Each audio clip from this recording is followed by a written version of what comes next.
தேவனுடைய பரிசுத்த நாமத்திற்கு மகிமை உண்டாவதாக. இந்த கால வேளை உங்கள் அனைவரையும் ஆண்டவராகிய இயேசு கிறிஸ்துவின் இன்ப நாமத்தில் உங்களை அன்போடு வாழ்த்தி வரவேற்கிறேன். விண்துளிகள் வாயிலாக இந்த நாளிலே சந்திப்பதிலே மிகுந்த மகிழ்ச்சி அடைகிறேன். இந்த நாளின் செய்தியின் தலைப்பானது குணமாக்கும் கனி.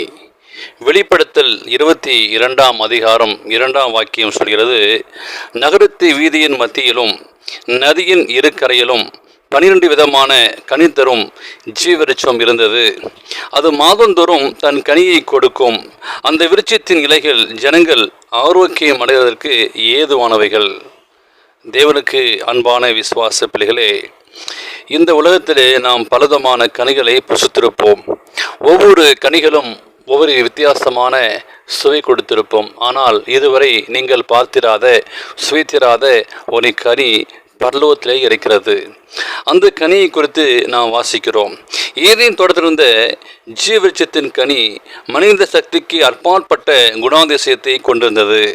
அதை புசித்தால் என்றென்றுக்கும் ஜீவிக்கலாம். அதன் கனி மரணத்தை முற்றிலும் அது மாற்றி போடாகும். பாவம் பிரவேசித்த பின்பு பரலோகத்தில் இருந்தவர்கள் ஜீவவிருட்சத்தை பரலோகத்திலே நாட்டி வைத்தார். தேவனை நேசித்து அவருடைய கற்பனையை கைக்கொள்கிற மீட்கப்பட்ட பரிசுத்தவான்கள் நகரத்தின் வாசல்கள் வழியாக பிரவேசித்து ஜீவ விருட்சத்தின் மேல் அதிகாரமுடையவர்களாய் இருப்பார்கள். நாம் முதல் பெற்றோர்கள் அவரது விடுதலைக்கு முன்னர் சுதந்திரமாய் புசித்தது போன்ற அவர்கள் அதை சுதந்திரமாக புசிப்பார்கள். பறந்து விரிந்த அழியாமை உள்ள அம்மரத்தின் இலைகள் மக்கள் ஆரோக்கியமடைவதற்கு ஏதுவானவைகள். அவைகளை ஆரோக்கியமாய் வைத்திருந்தால் வியாதி, வருத்தம், மரணம் போன்றெல்லாம் அவர்கள் மறுபடியும் அனுபவிக்க மாட்டார்கள். ஏனெனில் ஜீவவிருட்சத்தின் இலைகள் அவர்களை குணமாக்கிவிட்டது. ஆண்டுடைய கற்பனைகளை மீறினாலே நம் முதல் பெற்றோர்கள் இழந்து போன அதிகாரத்தை, வருத்தம், கடுமையான உழைப்பு, வேதனைகள், உபத்திரம் இவைகளுக்கு உட்பட்டிருந்தார்கள்.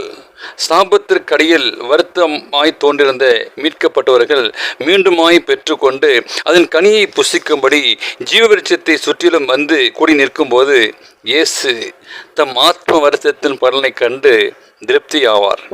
இனிமேல் அந்த அதிகாரம் அவரை விட்டு ஒருபோதும் நீங்காது. ஏனெனில் பாவம் செய்யும்படி அவர்களை சோதித்த பிசாசானவன் 2ஆம் மரணத்திலே அழிக்கப்பட்டு விட்டான். எனவே ஜீவவிருட்சத்தின் கனியை புசிப்பதற்கு இருந்த ஒரே நிபந்தனை தேவனுடைய அனைத்து கட்டளைக்கு கீழ்ப்படிய வேண்டும் என்பதே. கீழ்ப்படாமல் தான் ஆதாம் விழுந்து போனான். எனவே நீங்கள் நானும் கீழ்ப்படியாமல் இருக்கக்கூடாது, கீழ்ப்படிய வேண்டும் என்று சொல்லி வேதம் நமக்கு கற்றுத்தருகிறது. இயேசு கிறிஸ்து மூலம் கீழ்ப்படியும் போது அது மனுஷனுக்கு பரிபூர்ண குணங்களை கொடுத்து ஜீவவிருட்சத்தின் மேல் அதிகாரமுள்ளாக்கிறது. மீண்டும் ஜீவவிருட்சத்தின் கனியை புசிப்பதற்கான நிபந்தனைகள் பின்வாறு யோவானுக்கு இயேசு கிறிஸ்து கொடுத்த சாட்சியே தெளிவாக கூறப்பட்டிருக்கிறது. வெளிப்படுத்தி 24:14 வாசிக்கிறோம், ஜீவவிருட்சத்தின் மேல் அதிகாரமுள்ளாவதற்கும் வாசல்கள் வழியாய் நகரத்தில் பிரவேசிப்பதற்கும் அவருடைய கற்பனையின்படி செய்கிறவர்கள் பாக்கியவான்கள்.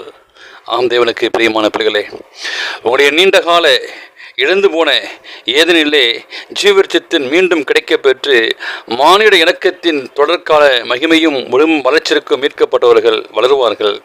நெடுநாட்களாக தங்கியிருந்த பாவத்தின் சாபத்தின் சுவடுகள் அகற்றப்படும். கிறிஸ்துவின் உண்மையான பிள்ளைகள் தேவனாகிய ஆண்டுடைய அழகிலே காணப்பட்டு மனதிலும் ஆத்மாவிலும் சரீரத்திலும் அவருடைய பரிபூரண சாயலை பிரதிபலிப்பார்கள். நீண்ட காலமாக நம்பப்பட்ட, மிகவும் ஆர்வத்தோடு எதிர்பார்த்து மனதிலே ஆழ்ந்து சிந்தித்திருந்த, ஆனால் முழுமையாக ஒருபோதும் முற்றிலும் புரிந்து கொள்ள முடியாத ஒரு மீட்பு, ஒரு அன்பு, எத்தனை அதிசயமான மீட்பு, அதை நாம் பரலோகத்திலே பார்ப்போம். வேத வாக்கியம் சொல்கிறது, ஆனாலும் என் நாமத்திற்கு பயந்திருக்கிற உங்கள் மேல் நீதியின் சூரியன் உதிக்கும், அதன் சட்டையின் கீழ் ஆரோக்கியம் இருக்கும், நீங்கள் வெளியே புறப்பட்டு போய் கொடுத்த கன்றுகளை போய் வளருவீர்கள். இதனாலும் செய்தியை கேட்ட உங்களை இந்த விதமான ஆசீர்வாதத்தால் தேவன் ஆசீர்வதிப்பதாக. இந்த நாளை பிறந்த நாளையும் திருமண நாளையும் காணுகிற பிள்ளைகளை தேவன் தாமே ஆசீர்வதிப்பதாக.